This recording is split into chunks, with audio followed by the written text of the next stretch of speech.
I'm Jess. And I'm Wes. I'm Jess. And I'm Wes.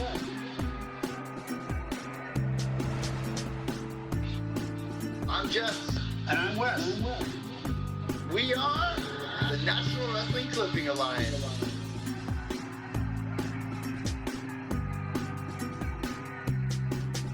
I am Jess. And I'm Wes. And we are the National Wrestling Clipping Alliance, and you're watching the NWCA Podcast, the only wrestling history podcast out there that doesn't just talk wrestling history. We show history. Wes, been a couple weeks, a couple episodes come out. There's a lot to talk about today. I know. We're excited about this again. I know I always say we're excited, but we're excited. We love what we do. This is so much fun. We're just two guys talking about what we love. Boom. Can't say it better than myself. We could be talking about sci-fi movies from the 60s. We could be talking about our favorite porn stars, but no. We're talking about professional wrestling history. I would never talk about that. I'm a respectable father. I don't know anything about any of that at all, except what I can remember from the 70s. Oh, yeah. On film, no VHS. Did you bring it back there? No. How are we going to watch John Holmes? What the hell? Speaking of watching things, Wes, let's start this show off right now with a big celebration with everybody. Okay. We are celebrating the fact that in 1 month, we had 800 views in 1 month across the board. Holy smokes. Wow. Wes, I can't believe, you keep track of the numbers. You're the numbers guy, right? Johnny Boy is the editing guy. I try to put my scripts together and the episode schedules together and, the social media aspect, but you are the numbers. You constantly watch the numbers. And I know even in our Facebook group, our numbers have jumped. Huge. That's incredible. It's just incredible. We're just two guys talking about professional wrestling, and I see that the first Nature Boy episode is getting close to 100 already. And it's marvelous. People have commented. I get it. I love it. Hey, bring them on. We're not perfect. We don't know everything. Again, Jesse, what are we? Two fans talking about wrestling history, and the growth has been phenomenal. Well, I was going to say, too, stunning, beautiful, strapping, different generational men. Got to make it politically correct. It is 2022. I want to thank everybody who has checked out our shows and watched our stuff. Thanks to everyone who's given us a chance. Also, our subscribers have jumped so huge since the Greektown show, where our goal was 150, and then we changed it to 100 to be more realistic. Just in 12 months. Remember, we only started doing this, Wes, in January, and now we have 86 subscribers, over 3,000 views across the board. You know what I mean? It's insane to us. Our list of episodes is getting longer as we move on. We haven't even been, January, February, March, April, May, June, July, August, September. We're not even finished September, and we've got that many views. So 9 months. We didn't know what to expect even for 6 months. Yeah. On for a year, and after our first year anniversary, we're going to be thinking up even more outrageous and more cool things to talk and do and show. So it's crazy. I'm so blessed. Thank you so much, everybody. Thank you. Yes, I agree. Thank you so much. I'm going to center out Johnny G too, because his editing jobs always week after week. Johnny's not in the front. He is always in the back. Yeah. He's backdoor man. He's always at the back door, man. No, Johnny does an amazing job editing our show. Without him, we wouldn't even have cool borders or an intro video. Nothing. That's all John. And so thank you to him, because without him, we wouldn't be as successful as we are. 100% for sure. Yes. 100% for sure. But speaking of success, you brought up the Buddy Rogers episode. Well, today is the Nature Boys of Ontario part. Woo! Yep. 2, baby. Nature Boy Ric Flair in Ontario. Oh, we should have added a sound effect of him doing the woo. No, I'm sure Johnny will get the gif of the walk. You should do a woo. Do a woo for the fans. I can't do one. Woo, whatever. No, come on, man. Walk that out. It's never been. I can yip yap. I can talk. I can do a promo, but I can't do a woo. Woo, whatever.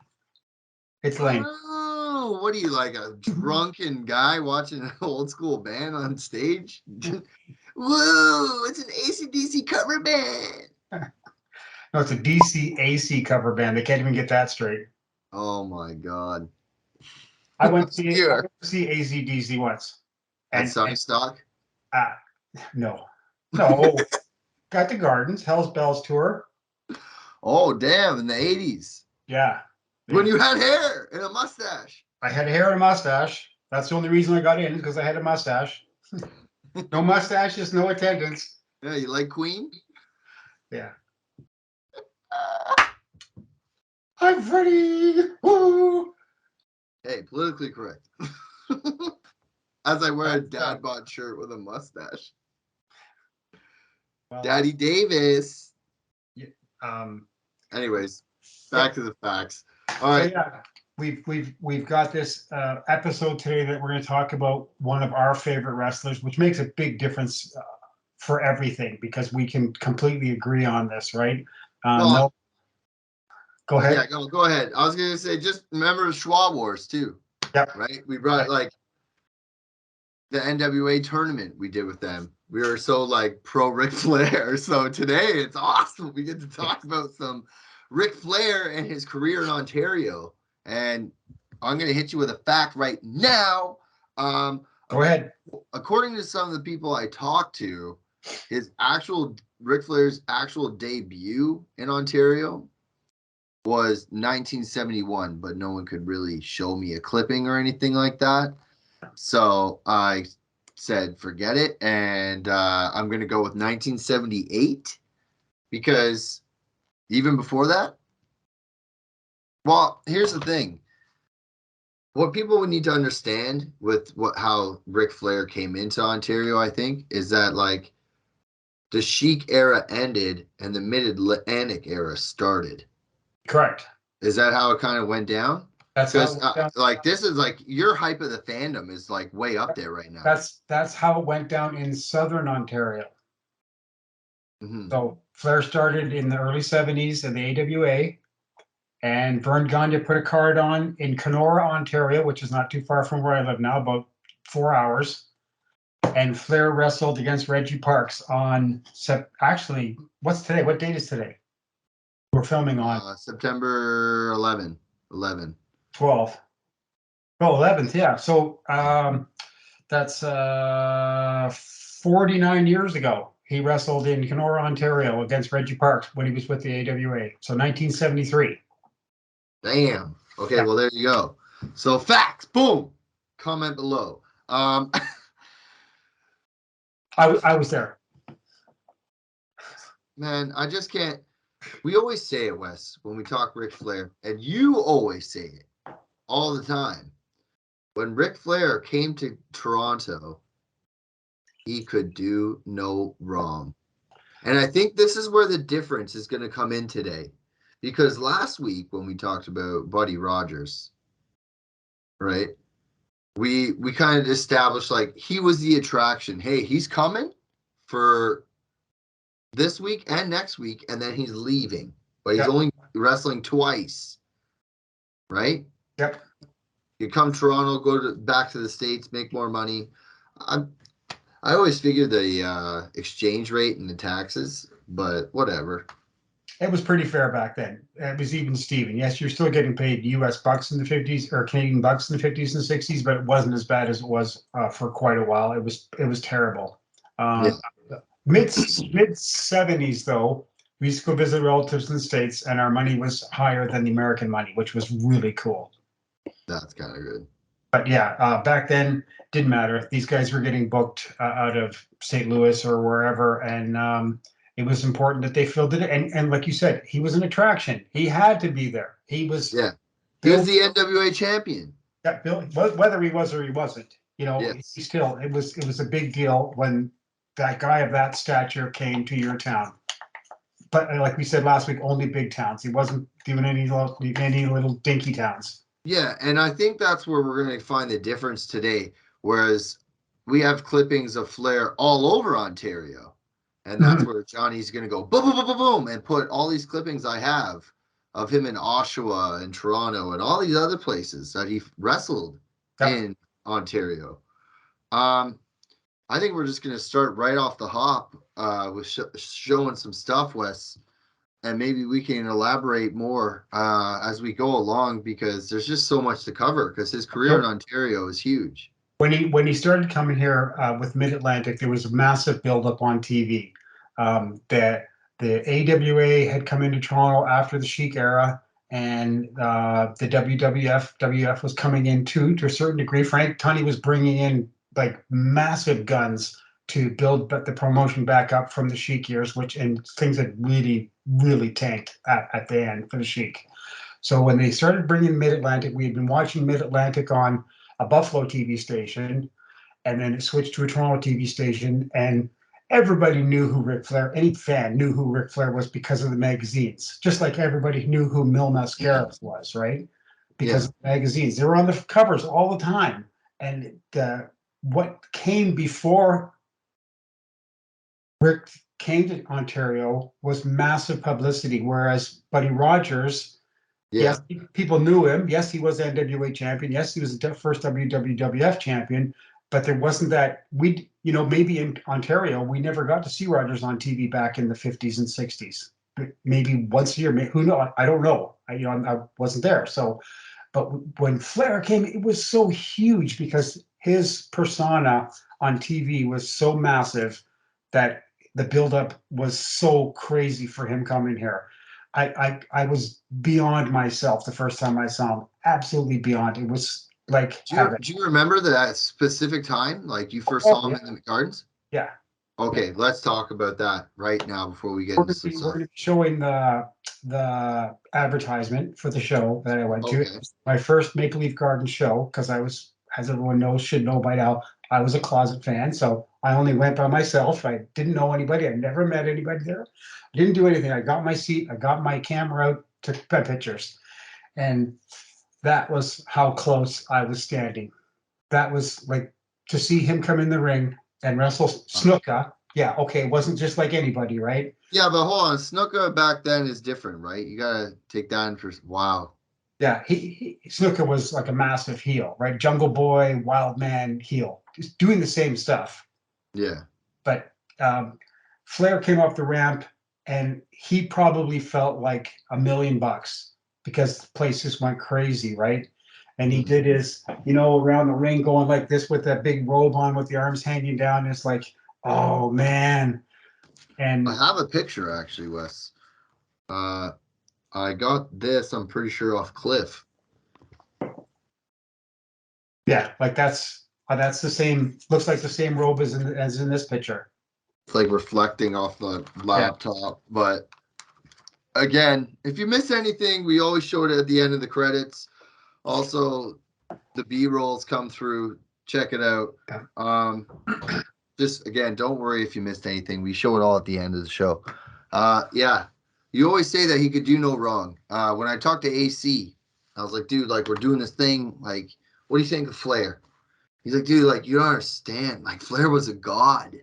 Yeah. Here, it was like there's nothing that he could do, like at all, that he could do wrong. But that was in both cases because he came here both as a face and a heel. I mean, but he may have been that on TV. But by the time he hit the ramp, it was the world of Maple Leaf Gardens was in his palm, right?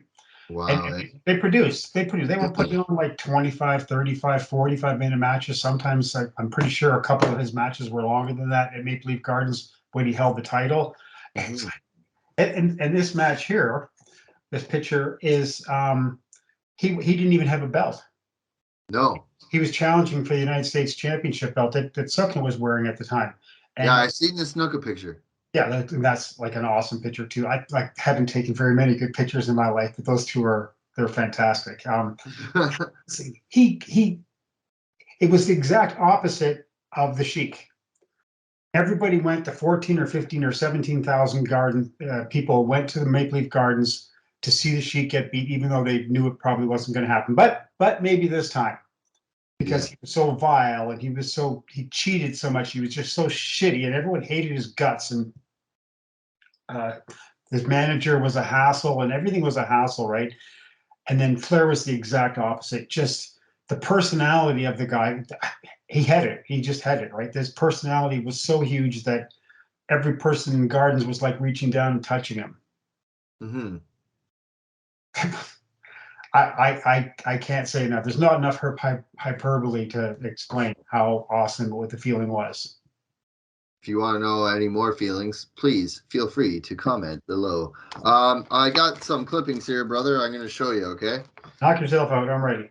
April 25th, 1982, Maple Leaf Gardens, Ric Flair, Harley Race, NWA Championship, double disqualification. Nice. Yeah, just one of those things that I put together, you know. Here's another one. This, and then I want to ask you which one you'd rather see, even though I probably already know the answer. World title match, Flair and Jack Briscoe, June 27th, 1982. Yep. And Briscoe and Flair would have worked so well together, even though Briscoe was kind of boring. Which one? Briscoe? Oh, Harley Race or Briscoe versus Flair? You know what? I didn't really get Harley Race. You're not a fan of Harley Race either now? Not too much. I'll give him credit. And everything. It didn't do much for me. I'm out, John. John, take over for me, Johnny. I can't do it anymore. He didn't do much for me. I acknowledge his greatness. I acknowledge it. Everything to me, there was nothing that he was nothing like Flair. Folks, hold on. Zach Morris timeout. We're gonna take a timeout here. And since January, we found out that Wes hates Hulk Hogan. He hates Shawn Michaels. He's not a Bruno Sammartino fan. Now he's not a Harley Race fan. Johnny, what are we gonna do with this guy? Anyways, Didn't say I wasn't a fan. It just well, you know what? Not my favorite. Speaking of Harley Race, we're gonna stay on that track because we did an episode on this. It was our very first episode that we did this year. Night of Champions. Yep. Night of Champions in Toronto. I've shown this before in the old episodes. Yeah. But if you want to see the breakdown of this show, it's episode 1 and can be found on our channel or the link below or however Johnny wants to show it. On the back is Ric Flair with the hair. Yep. Night of Champions was a huge night. I don't really want to dabble too much into it, Wes, because we've already talked about it before, but I just wanted to bust that out because they did have a huge night that night and attendance records and I mean NWA champion versus Rick. Come on, like it was huge. Here's one. There's no saying anything about both those guys' drawing power, both those guys' history, both those guys' talent, both those guys everything. It just to me, what I've seen of Harley Race was sort of repetitive, but that's okay. Sort of. You know what's repetitive? Every week you still don't have hair. So there you go. It's very repetitive, yes. I use all sorts of creams and stuff. I even have young boys rub special cream on the top of my head, and it still doesn't work. Johnny, you and Johnny could be twins. See, this is where we need a sponsor. That would be a good segue for a hair product. Here's one. World champion, Ric Nature Boy Flair, March 27th, 1983. Nice, with the tape on the nose, with the broken nose, right? Yeah. Why is the nose broken? Anderson's baseball bat attack. Yeah? Yeah. They like we said before in the past, sometimes area goes a little soft on the heel side or a little soft on the face side, so they got to change someone up, and that must have been one of the time frames. Anderson's attacked him for some reason, baseball bat across the nose. we've got a fantastic picture that is related right to that picture, and we'll be showing that at the end in the B-roll. So stay tuned for that. One of our best pals, Barry, gave it to us and allowed us to use that picture for this episode, which is very, thank you. Yeah, thanks, Barry. Barry hooked us up. So everybody knows, Barry runs the Maple Leaf Wrestling Facebook group. Yes. Fantastic job, and he always lets us share. So, Roddy Piper versus Ric Flair that night. I did see that match. You did? Yeah. You were there? I think that was the match. Was that the match where Steamboat and Youngblood were going against Slaughter? 1983, Wes. I wasn't even born. 5 years until I was born. Look at the program, for God's sakes. What's the match? In a cage? Just as World Heavyweights Champion match. Roddy Piper, #1 contender. Rick Nature Boy Flair, champion. In the lineup, what's the second match? Steel cage match for the world's tag titles. Ricky Steamboat and Jay Youngblood. Best card I ever saw. Really? Oh man. The matches went to like 11:30 or 25 to 12 or something. It was incredible. The tag team match was just phenomenal. Don Kernodle, Sergeant Slaughter versus Ricky Steamboat and Jay Youngblood in a cage. That would have been nice. Yeah, and they and Youngblood had already beaten Slaughter and Kernodle in North Carolina like a week before, but they did the whole thing again here, and they blew the roof off the place. It was what a night! What a night! What was the reaction when Piper faced Flair in the Gardens? Like Piper being such a heel, right, back then. Right? Remember, 83, he was he was bad. He was a bad boy. But he was another one that was beloved by the throngs at Maple Leaf Gardens because of everyone knew he was a Canadian, and he had partially grown up in the Toronto area, right? So everyone liked him. It was one of those kind of matches where Piper probably had to work overly hard to be a heel. Yeah. To get himself over because of yay Piper, yay Flair, yay Piper, yay Flair. So yeah. You ready for this? Yep. More 1984 original clippings that I got here. It's my collage, but I'm gonna try to center it so you can see the world title February 12th in a steel cage, Flair versus Race, and world title in May, Ric Flair versus Dick Slater. Yep. So I'll hold that up. You can see the Flair there. And the Flair versus Slater was the last basically NWA match in Toronto. In 84? Yeah. I guess because 85 he jumped ship, right? Done. 85 sold lock, stock, and barrel. And they'd already been taping WWF shows in Ontario. The end of the. But it kind of wasn't the end. No, we came in Ontario. Back. No, of course not. No, because he probably wrestled more for the WWF in Ontario, in Canada, or I should say in Toronto, than he did as in the Mid-Atlantic. Maybe as a WWF employee or like just a wrestler. Period. Just a wrestler working for the WWF. Yeah. Oh well, he wasn't in WWF long, and then he left, and then he came back. But Flair, I want to bring up something that we always seem to talk about too is well, my things aren't in order here, but here, let me grab this because I want to talk about both since we're going to talk about it. Moscomania. Yeah. Pretty significant moment for Ric Flair. It was Ric Flair versus Dusty. When was Moscomania? 87? Or was it 86? 86, 87, yeah. I don't have everything right in front of me because I'm completely unprepared, as usual. 87. Moscomania 2 was 87. Okay. So he had Ric Flair that night. I have the program here. Show it here. Yep. Boom. And then let's see. Ric Flair. Here it is. Singles. Ric Flair Oh, just shows the champions. I'm trying to find the card. Doesn't show, I don't think. But I do have this one of Moscomania 2. And then we'll talk about it. Here's Moscomania 2 here. Yep.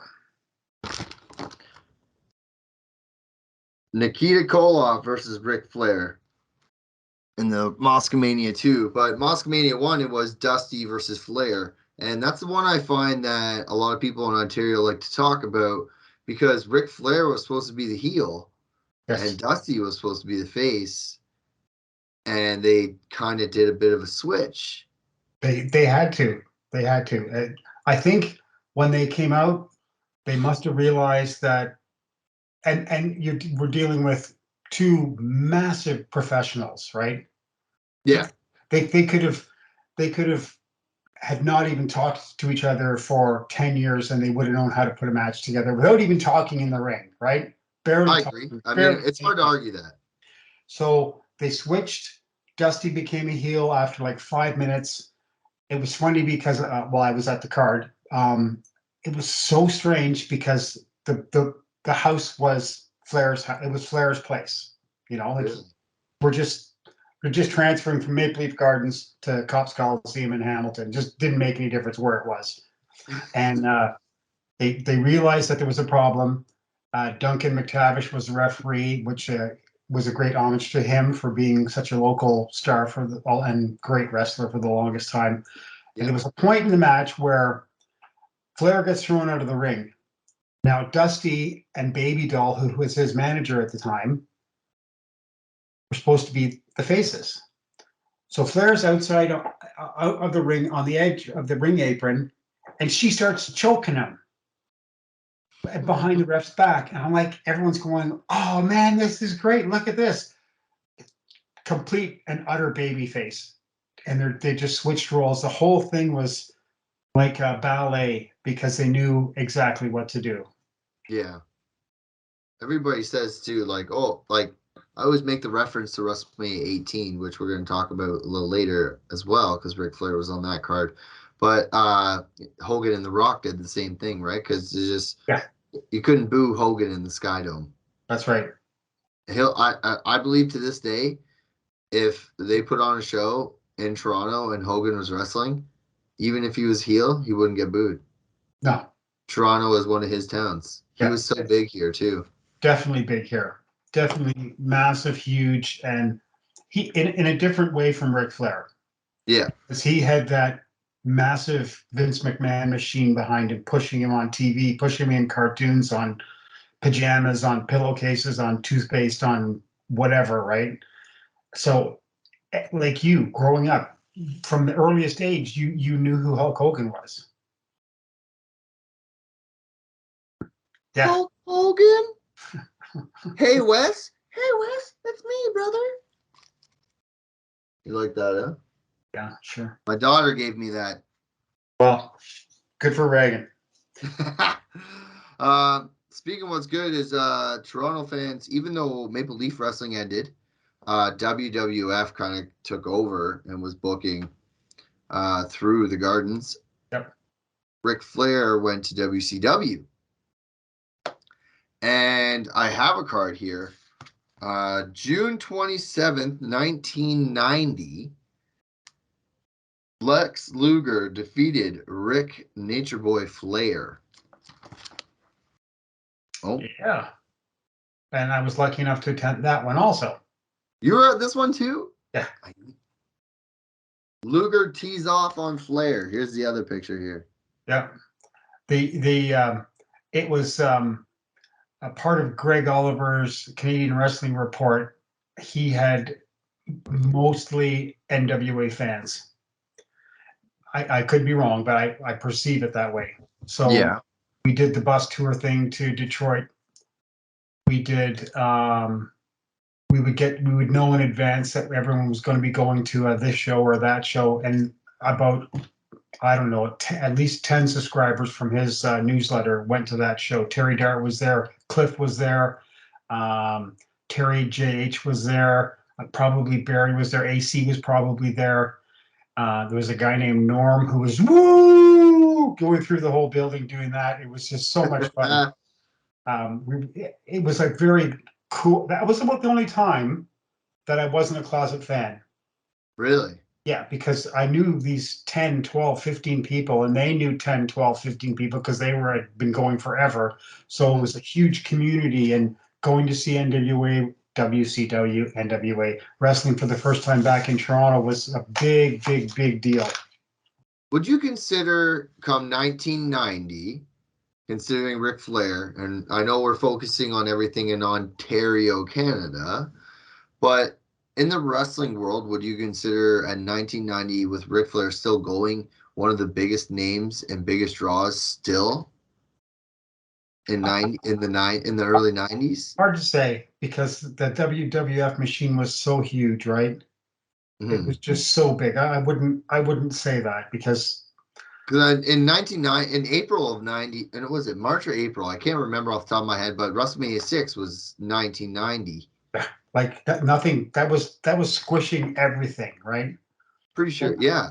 Crockett Cup and the War Games and everything that the Crockett tried to do, everything was, they failed because they tried to copy and put on the big shows and do everything. If they had just stayed probably like a regional promotion, they probably would have just not let anybody into the arenas and it would have carried on, but we would have never got the TV up here. But yeah, I don't think so. Not really. Hogan was too big, way too big. Yeah, I think that it was a marketing machine, that guy. Yeah. It was more. Well, he would go to WCW later, a couple years later in the 90s, and then they actually had Ric Flair and Hogan fight each other, I'm pretty sure. Yep. But anyways, let's stick to the Ontario side of things. So now we're in 1990, and he's still going here. So I would hate to point it out that Ric Flair, yeah, I know, my fucking bangs. I'm a little diva about the hair. You know how it is, bro, about these city boys. I don't know about you. I don't know about you. Now you got me all paranoid about it. Buddy Rogers, Ric Flair. I guess it's obviously proven that Ric Flair's career in Ontario was a lot longer. Yeah, I just because of the promotion. Like we said, big difference between even when Flair was NWA champion, he was steadily booked in Ontario. Yeah. Like every time he had the belt, which was many, many, many times, obviously. Yeah. He was going to be booked here, and if he didn't have the belt, and someone new had the belt, they were booked against Flair and Toronto because they knew it was going to be gold, right? Rogers, like we said, there was nothing, you can't take anything away from Rogers. He was like probably one of the top heels of all time.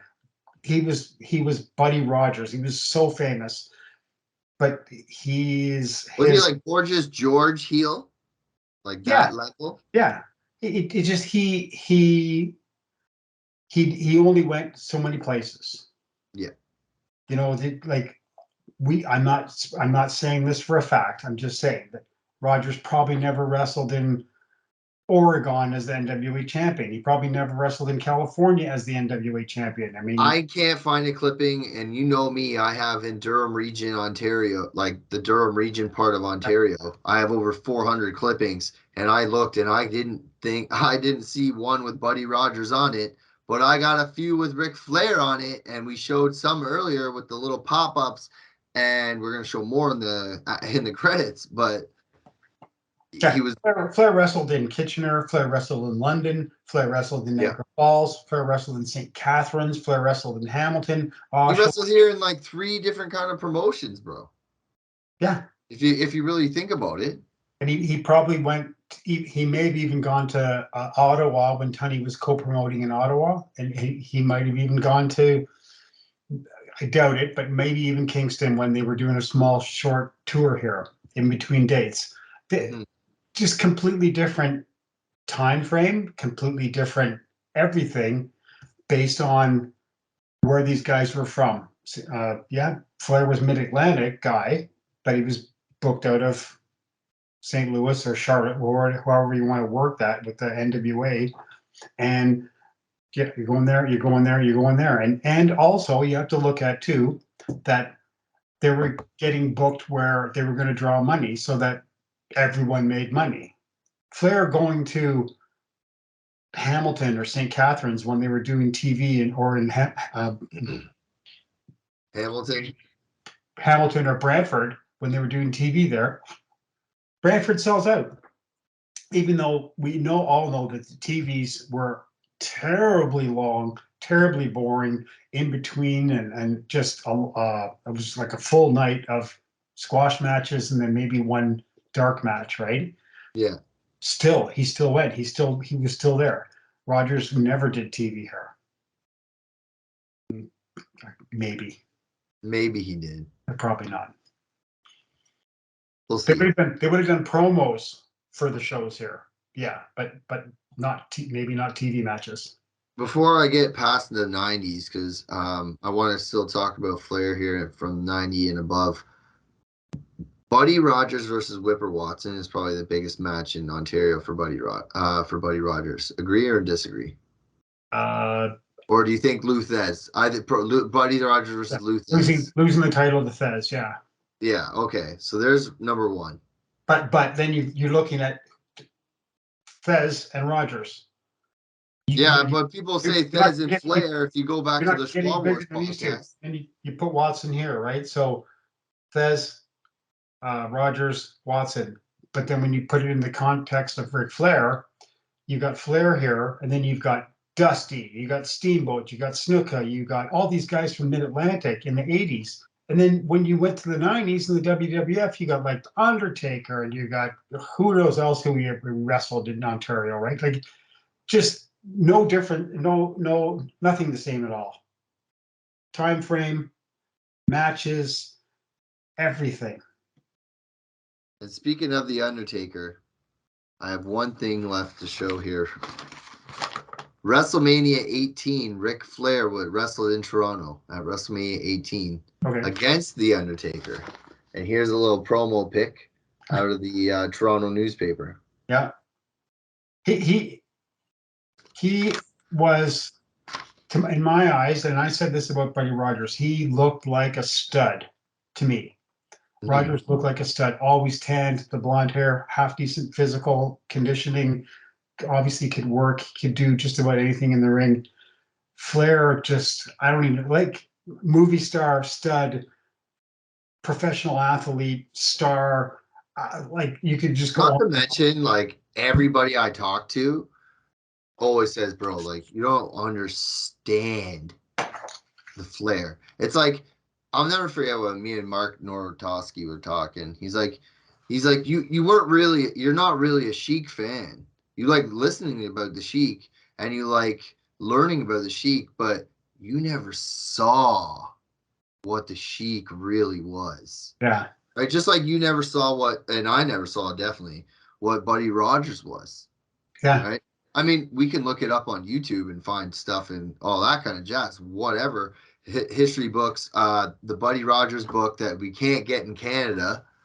I don't know why, but I can't find that Buddy Rogers, only on Kindle. So comment below if you can help me find that book. But, you know, when we talk about strictly Ontario, and that's why we did this episode, we were like, we had the idea of let's compare somebody with the same name, and right away, Nature Boy Buddy Rogers, Nature Boy Ric Flair.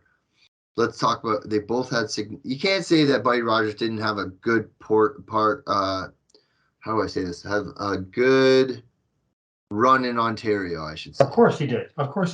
Yeah. Absolutely he did. Yep. Hands down. One of the biggest draws in Maple Leaf Wrestling history, Buddy Rogers. One of the most famous wrestlers of all time. Hands down. First WWF champion, right? Yeah. So, but when we talk about, and our thing was we want to compare the career aspect of, you know, who had the more, and I know we're a little biased. I know Jimmy's going to jump in here. Old school's going to be like, oh, you biased guys with your Ric Flairness, but you got to give it to Flair having the one longer career. Definitely. I mean, shit, what, he have his last match like a month ago at 70 years old. So, you know, he was at WrestleMania 18. He was I'm sure he was here at Raw and SmackDown or some event with WWE after that. I just don't have anything to show. Mm-hmm. But he's got to be he is the attraction. He's not the draw. Like, is he the draw or is he the attraction? Like, you know, we say Buddy Rogers is the attract, the NWA champion. Buddy Rogers is coming, but he's only here for 3 weeks, and so you better buy your tickets to these 3 shows. Yeah. But Ric Flair, it's like, yeah, he's in Toronto. Tuesday he's in London. Wednesday he's in Oshawa. Thursday he's in Ottawa. Flies to Detroit for like Friday, Saturday, or whatever, back to Toronto on the Sunday. You know what I mean? Like, we don't know the tour schedules. I don't have a schedule of Ric Flair. I'm sure there's records that out there that show when he. I've seen the tour schedule on Facebook for 2 months, and it was like 2 days off, and that was like Kansas City, St. Louis, Detroit, Charlotte, Florida, Texas, Toronto, New York, or not New Jersey, and then over back to St. Louis, and then just incredible amount of. And so, yes, maybe Buddy Rogers did start in 47 or 45 or whatever. Yeah. So he wrestled he wrestled till 1979, but he didn't really wrestle right through the 70s. He took a lot of time off in between there. He wasn't working at all. Yeah. So even say 45 to 65, which is 20 years. And then off and on sporadically, very sporadically throughout the rest of the next 10 years or so. Whereas Flair wrestled basically from the start when he learned with the AWA in 70 or 71, whatever it was. Thousands of matches. And he was a touring National Wrestling Alliance World Champion for most of those years, or at champion for most of those years. He was in demand. He had to perform. If he came to Toronto and his match blew, there better be a bloody good reason why his match blew. Because guess what? Next time he comes back, they're not coming back, right? And that's anywhere. Yeah, I agree. It's got to be worth their time, especially a star of that stature. Yeah, I'm sure the impact on television in Ontario, seeing all these guys, and then all of a sudden they're coming. You know what I mean? Yeah. It's like hockey, right? People want to go see certain teams to see certain stars. Yeah. Right? So, well, yeah, I guess we all knew that we were picking Flair over Buddy Rogers. Let's get serious. We did a 2-part episode, and we knew the answer before we even wrote the script. Before we get out of this, Wes, you want to talk anything about Buddy Rogers, Ric Flair before we start wrapping things up here in their careers here in Ontario? How about your favorite Ric Flair memory in Ontario, since you've seen him a couple times? Probably the photos. Pardon me? The photos of Ric Flair you have that night. Yeah, this is. I can't believe I took these pictures, and they blow me away. And we'll show them really close up with a crappy little camera. And the one picture is got a great picture of the longtime ring announcer Norm Kimber in it. I got a couple of pictures from Moscow Mania that we'll post up there. And I think I sent you one of these, which was taken by my good friend Terrence Mahalik out of Winnipeg. I don't think I have that, no. I thought I sent you one of them like that. And that's really, really early Ric Flair. That's like when he was a little bit on the stocky side still, right? Pre plane crash. Pre what? Plane crash. Yeah, definitely. That was probably 71, 72. Yeah. Well, 71 is the plane crash, right? Because that's my month for 75. Yeah. Yeah. Oh, 71 was Whipper. Yeah. 75 was Johnny Valentine. Yeah. It would have been nice to have seen Buddy Rogers. I've watched as much video as I can of Rogers, and I like Rogers. I like watching him. I like his matches. I like his style. I like everything about him. I'd like to see more interviews. I wish there was more video of him doing interviews. But in New York, he had a manager, so maybe he didn't talk that much, right? And Ric Flair on the mic, you can't even come on. If you're a wrestling fan, you know Ric Flair can talk. Yeah. Mean. Woo! Gene! The interviews that are on YouTube from the Mid-Atlantic when he was either going for the NWA belt or defending it was just amazing. He portrayed that whatever his slogan is, like $1,000,000, right? You know something, Shivani. When I Dusty come to the ring, Rhodes is talking, yeah. yeah, I've just I'm so happy we were able to do this because it's definitely a defining moment in my love of wrestling. No doubt about it. There's never been a doubt about it who my favorite wrestler was. Yeah. So I'm happy that we were able to do this. I'm happy that we could put this together, and we can't compare No. because of different eras, different everything. But we just wanted to, hey, let people know what we thought about the Nature Boys of Ontario, right? Exactly. And that's what they will always go down as, Yeah. because they both had successful careers. If I had to pick, I would love to see Buddy Rogers versus Luthez or Buddy Rogers versus Whipper Watson. If I could pick, because I've never had the opportunity to see Ric Flair, I would love to see Ric Flair versus Harley Race, obviously, or Ric Flair versus Ricky Steamboat. Ricky Steamboat or Wahoo McDaniel, actually. That Wahoo would have been a great match. Yeah, AC always tells me, look it up, bud. Any match you want, just watch them. They just beat the shit out of each other for like half an hour. Yeah. Yeah, Absolutely throttling each other. throttling. If you want to throttle us some ideas, comment below. Hit us up on our social media. Ontario Wrestling Clippings of the Past, the Wildman Tribute page, or the official National Wrestling Clipping Alliance Facebook group. Again, 3 Facebook groups. What, close to 3,000 members, I think now, Wes. And what's your Twitter handle? Twitter is at official NWCA1. That's us on Twitter. My official Instagram is at Wrestling Jess. Guys, like anything you want us to talk about, we always bring the signs out. Sign the sign. Give us ideas. We are working on a few of those ideas that were given to us at the last Greektown Wrestling Show. And hopefully we're going to be a part of their show coming up in October, because it's already a huge one with Brian Pillman Jr. there, and Bill Alfonso was just announced literally like 2 hours ago. Wow, Bill Alfonso, Fonzie. Cool. Yeah, buddy, I got like blow the whistle for me, Fonzie. Yeah. Fonzie. We out here, we are going to be going to a show in 2 weeks, and I'm hoping to have some interviews with some wrestlers to help their careers. We've talked to the promoter, talked to their publicity guy, so we're hoping to get at least one interview, and we'll put it on here somehow, somewhere, and it's going to be really fun. That's our new card for people. You want one, just let us know. I'll send you one out. Not that it's going to get you anything, but they're pretty cool. Do you have any left? Because I can send you some more. I need more, because everyone at the last Greektown show got one. One thing I want to bring up, Wes, that we didn't really touch on, is that if you have any ex-family members that are wrestlers or anything and you want clippings, or that's something that we do. We try to help people connect. I know at their last Greektown show, I did connect with a few people. They wanted Sweet Daddy Siki stuff because his dad knew him or something like that. So I gave him my business card. I'm still waiting on an email. We give everything away for free in our groups.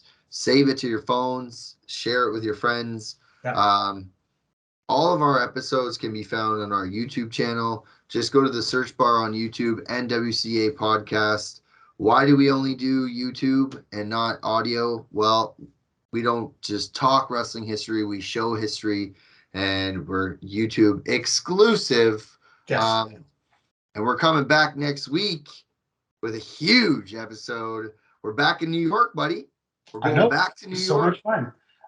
Doing some interesting, absolutely unbelievable research on this. I was just looking for one thing, and sometimes that rabbit hole opens up and down you go, baby. And it has nothing to do with 1970s porn. But yeah, it's just like, holy smokes, what's going on here? I read and reread and looked at it again and looked at it. And it's like, holy wow, this is interesting for sure. So yeah, Madison Square Gardens, 1961.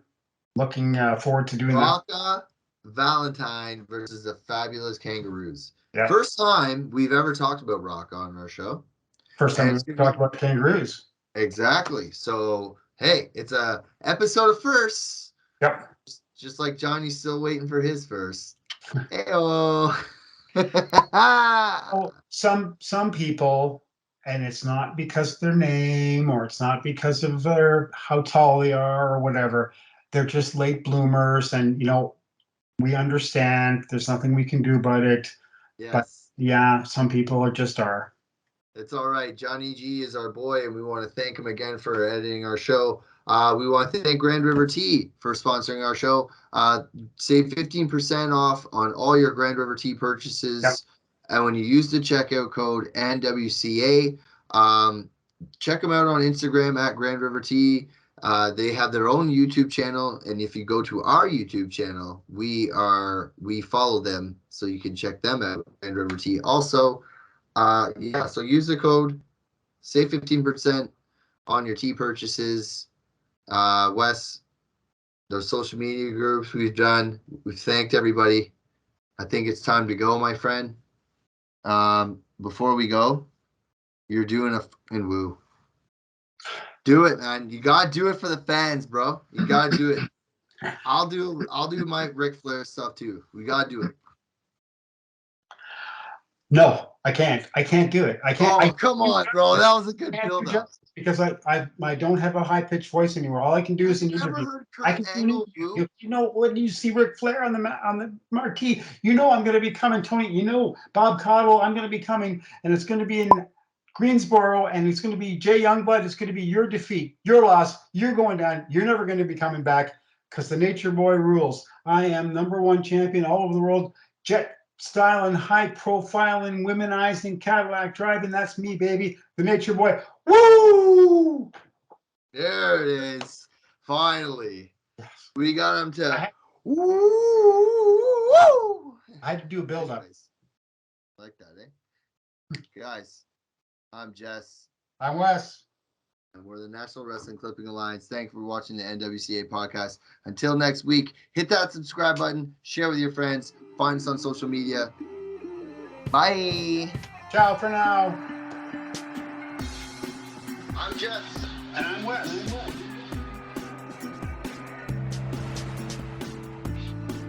I'm Jess. And I'm Wes. We are the National Wrestling Clipping Alliance.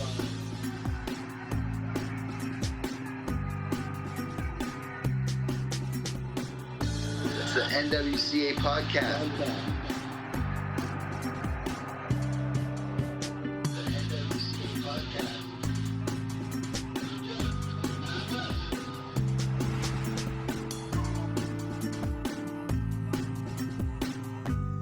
I love doing this, and I love you in a, cool wrestling history kind of way. Hey, easy, man.